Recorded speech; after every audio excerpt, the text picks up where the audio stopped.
You know what nobody tells you about toxic relationships. They're not actually about love. They're about something much darker that we mistake for passion. And once you see it, you can't unsee it. Alan Watts had a gift for separating truth from falsehood, for shedding light on human relationships. He sadly passed away in 1973, but his ideas about attachment, ego, and the games we play with each other explain more about modern toxic relationships than any dating coach or therapist I've ever heard. Today we're going to look at why toxic love feels so intense, why it's so hard to leave, and what Watts would say about breaking free from these patterns. Here's the thing. You're in a relationship that drains you. Maybe it's been going on for years. Maybe it just started a few months ago. But you know something's wrong. You fight constantly. You make up. You break up. You get back together. The highs are incredible. The lows are devastating. Your friends are tired of hearing about it. Your family doesn't understand why you don't just leave. And here's what makes it worse. You've read the articles. You know the red flags. You can list all the signs of a toxic relationship: manipulation, control, emotional unavailability, hot and cold behavior, gaslighting. You know the words, but knowing doesn't help you leave. Because here's what they don't tell you in those articles. Toxic relationships don't feel toxic when you're in them. They feel alive. They feel real.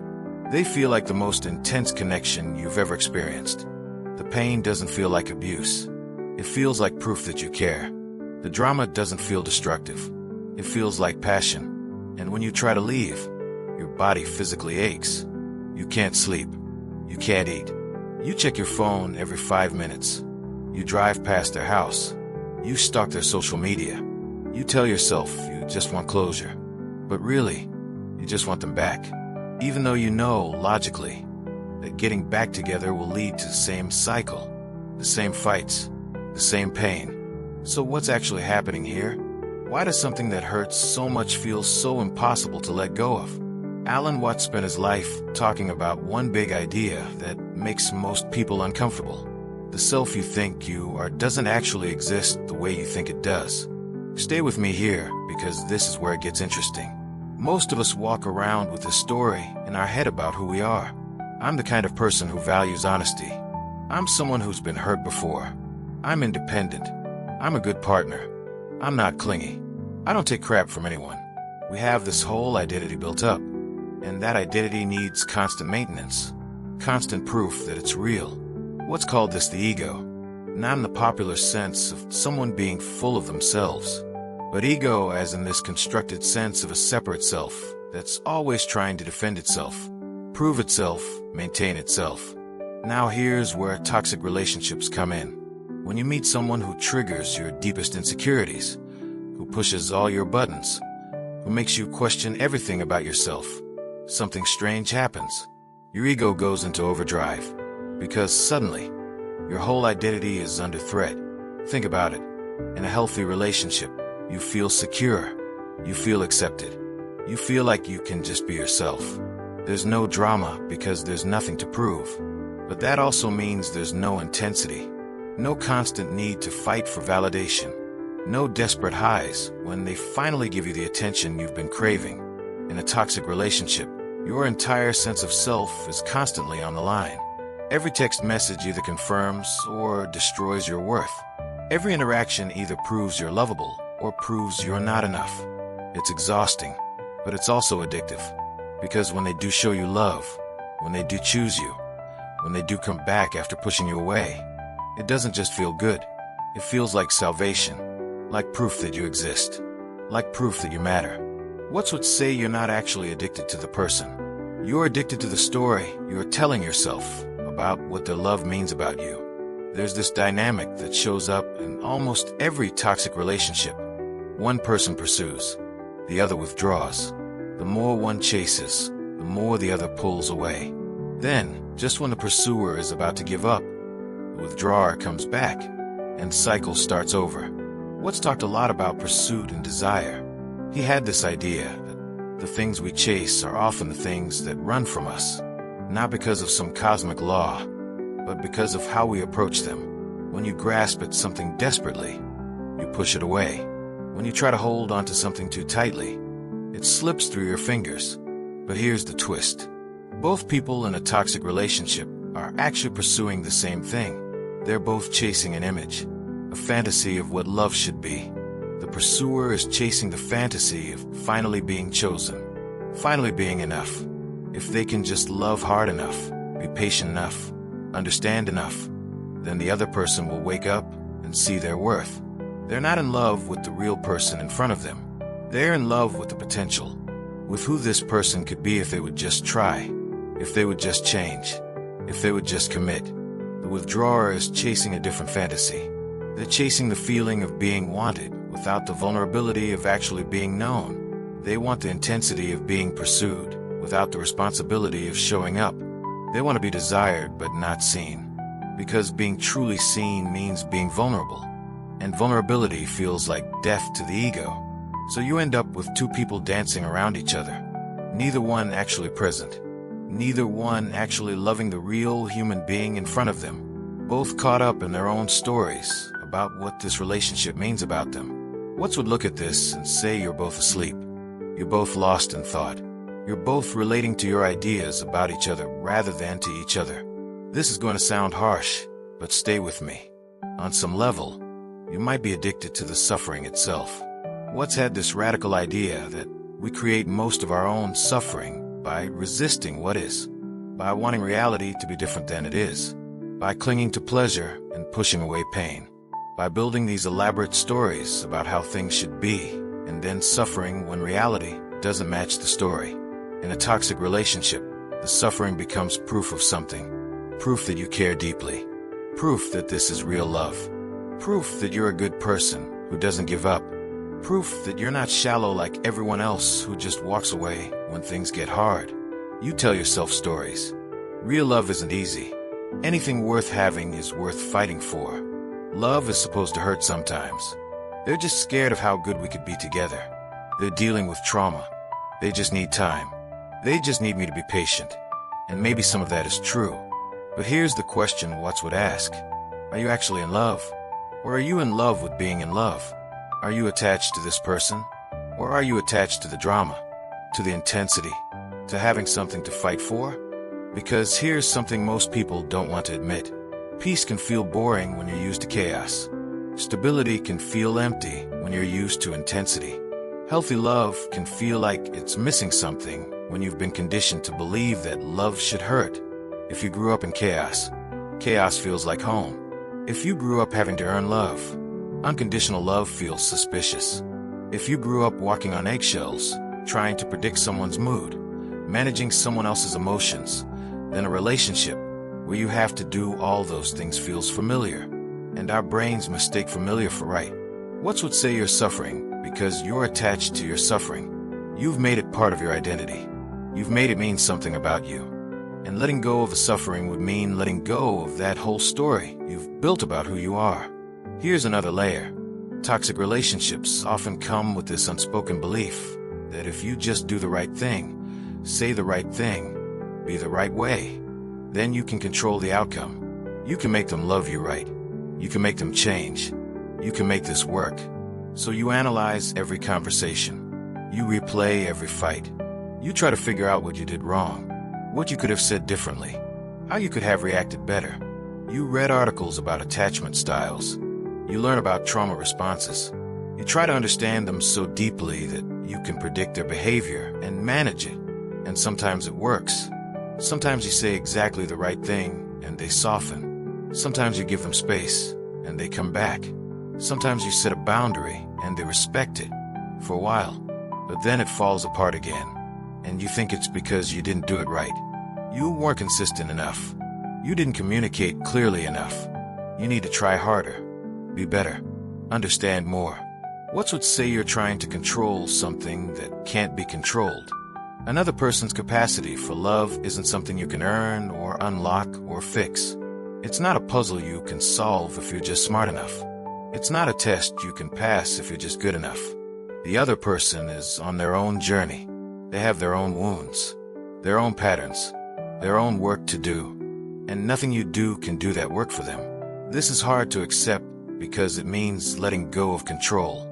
It means admitting that love isn't something you achieve through effort.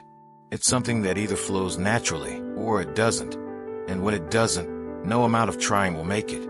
The irony is that the more you try to control the relationship, the more out of control you feel. The more you analyze and strategize and manage, the further you get from actual connection. Because real connection happens when two people show up as they are, not as who they think they should be, not as who the other person wants them to be, but as they actually are. And if who you actually are isn't enough for this person, then this isn't your person. That's not a judgment on your worth. It's just incompatibility. But the ego can't accept that. The ego needs it to mean something, needs there to be a reason, needs it to be fixable. Watts was big on the concept of living in the present moment, not as some spiritual bypassing thing, but as the only place where life actually happens, the only place where love actually exists. But in a toxic relationship, you're never in the present moment. You're either in the past or the future. You're in the past, replaying the good times. Remember when they said they loved you? Remember that trip you took together? Remember how good it was in the beginning? Remember when they promised things would be different? You're constantly trying to get back to some version of the relationship that doesn't exist anymore. Maybe never really existed in the first place. Or you're in the future, imagining how good it could be. If they would just go to therapy. If they would just work on themselves. If they would just realize what they have. You're in love with potential, with who they could become, with the relationship you could have someday. But you're never in the now. And in the now, this person is showing you who they are. They're showing you what they're capable of. They're showing you what this relationship actually is. Not what it was. Not what it could be. What it is. Watts would say that your suffering comes from arguing with reality, from wanting the now to be different than it is, from being attached to a story about how things should be instead of accepting how things are. And here's the thing about acceptance. Acceptance doesn't mean staying. It doesn't mean putting up with bad behavior. It doesn't mean giving up on standards or boundaries. Acceptance means seeing clearly, seeing the truth of what is. And from that place of clarity, you can make a choice. But as long as you're lost in stories about the past or fantasies about the future, you can't see clearly. You can't make a real choice. You're just reacting, just trying to manage your anxiety, just trying to control the uncontrollable. So here's what Alan Watts would say toxic love actually is. It's two people using each other to avoid themselves. It's two egos trying to complete themselves through another person. It's two sets of unhealed wounds dancing together and calling it chemistry.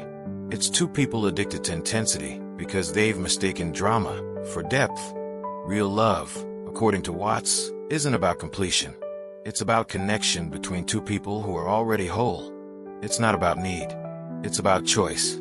It's not about fighting for something. It's about showing up for something that already works. Real love doesn't hurt. It challenges you. It makes you grow. It brings up your stuff so you can heal it. But it doesn't hurt in the way toxic love hurts. It doesn't leave you feeling empty or crazy or not enough. Real love doesn't require games. It doesn't require strategy.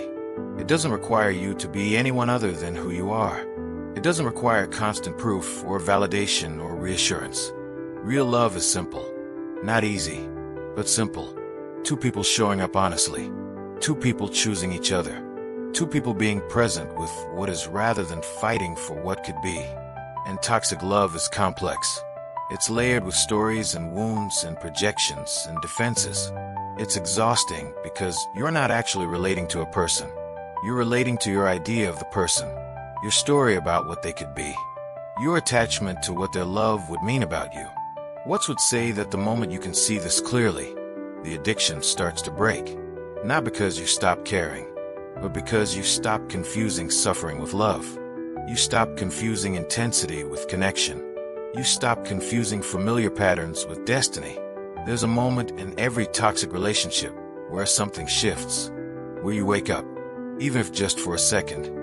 Maybe it's after another fight where you realize you're having the same conversation you've had 100 times. Maybe it's when you catch yourself checking their location again.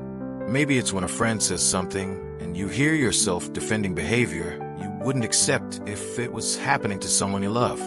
Maybe it's just a quiet moment where you feel the weight of how tired you are. In that moment, you have a choice. You can go back to sleep, back to the stories, back to the hope that things will change, back to trying to control the uncontrollable. Or you can stay awake. You can look at what is. You can ask yourself what what's would ask. What are you actually getting from this? What are you avoiding by staying? What would it mean about you if you let this go? And here's what's hard about waking up. You can't go back. Once you see it, you see it. You might stay. You might give it one more try. But something's different.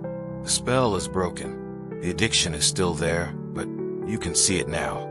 You can see that it's not love you're craving. It's the hit of validation, the relief when they come back, the feeling of winning when they choose you.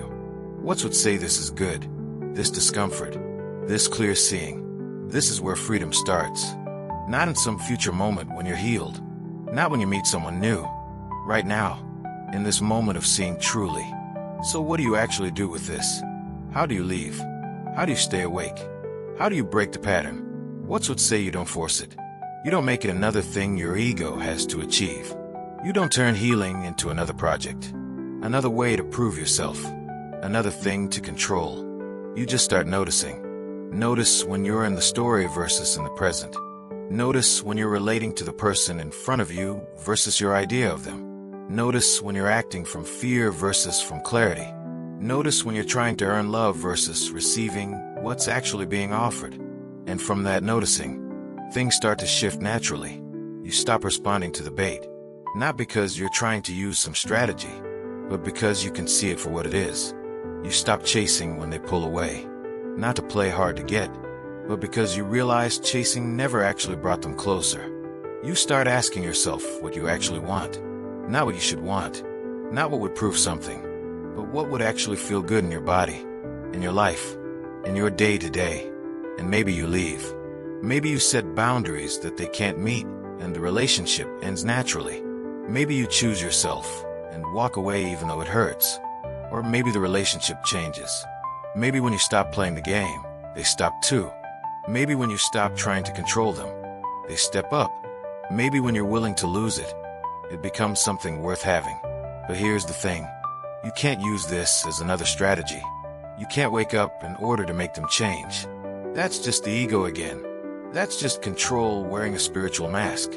You wake up for you. You see clearly for you. You choose yourself for you.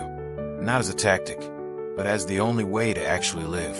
And here's why this matters beyond just this one relationship. The pattern you're playing out here, you're probably playing out everywhere. The ways you're trying to earn love in this relationship are probably the same ways you've been trying to earn worth your whole life. Maybe you learned early that love was conditional, that you had to be good enough, smart enough, helpful enough, quiet enough, successful enough to deserve it. Maybe you learned that your feelings were too much, that your needs were a burden, that taking up space was selfish. And now you're with someone who confirms all of that, who makes you feel like you have to earn every scrap of attention, who makes you feel like your needs are too much, who makes you feel like you're too much and not enough at the same time. What's would say this relationship is showing you your work. It's bringing up everything you haven't healed, everything you haven't looked at, everything you've been running from. And you can blame them. You can make it about their issues, their wounds, their inability to love. And maybe that's all true. But your work is your work.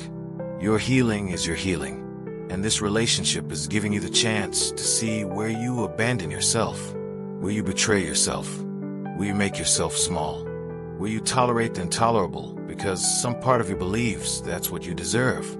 That's the real gift of toxic love, not the relationship itself, but what it shows you about yourself, what it makes unavoidable, what it forces you to look at.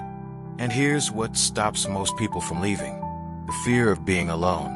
The fear that if you let this go, there won't be anything else, that you'll be starting over, that you've wasted time, that you're getting older, that everyone else is paired up, that you'll never find someone who makes you feel this alive again. What's would say you're already alone? Even in this relationship, you're alone, because you're not actually connecting. You're playing roles. You're managing. You're strategizing. You're trying to get your needs met without actually being vulnerable enough to share them. Real connection requires presence, requires showing up as you are, requires the risk of being seen and maybe not being chosen. And you can't do that in a relationship where you're constantly trying to be enough. So the fear of being alone is actually a fear of facing yourself, of being with yourself, of having to sit with your thoughts and feelings without the distraction of drama, without someone else to focus on, without a relationship to fix or save or manage. And that's scary, because when you're alone with yourself, you have to feel everything you've been running from: the grief, the anger, the shame, the fear, all the feelings you've been numbing with this relationship. But what's would say that on the other side of that is freedom? Real freedom. Not the freedom to do whatever you want, but freedom from the constant need for validation. Freedom from the prison of your own ego. Freedom to just be. And from that place, love becomes possible. Real love. Not as something you need to complete yourself, but as something you choose because it adds to a life that's already full. Not as something you cling to because you're afraid of being alone, but as something you enjoy because you already know how to be with yourself. So that's what Alan Watts would say about toxic love. It's not really about the other person. It's about you. It's about your relationship with yourself. It's about your willingness to see clearly, to be present, to let go of control, to accept what is, to choose yourself even when it hurts. Toxic love isn't a mistake or a failure. It's a wake-up call. It's life showing you where you're still asleep, where you're still living in stories instead of reality, where you're still trying to get from someone else what you need to give yourself. And the way out isn't through more trying, more analyzing, more understanding, more patience. The way out is through presence, through seeing, through being willing to let the whole thing fall apart so something real can emerge. That might mean leaving. It might mean staying and completely changing how you show up. But either way, it starts with stopping, with being still, with asking yourself what's actually true right now. Not what you hope could be true, not what used to be true, what's actually true. And from that place of truth, you can make a choice, a real choice, not a reaction, not a strategy, but a choice that comes from your deepest knowing, from the part of you that's always been whole, that's always been enough. That's always known what love actually is. Because you do know. Under all the stories and fears and patterns, you know. You know what real love feels like. You know what peace feels like. You know what it feels like to be truly seen and chosen. And you know that this isn't it. You've known for a while. You just weren't ready to know that you know. But now you do.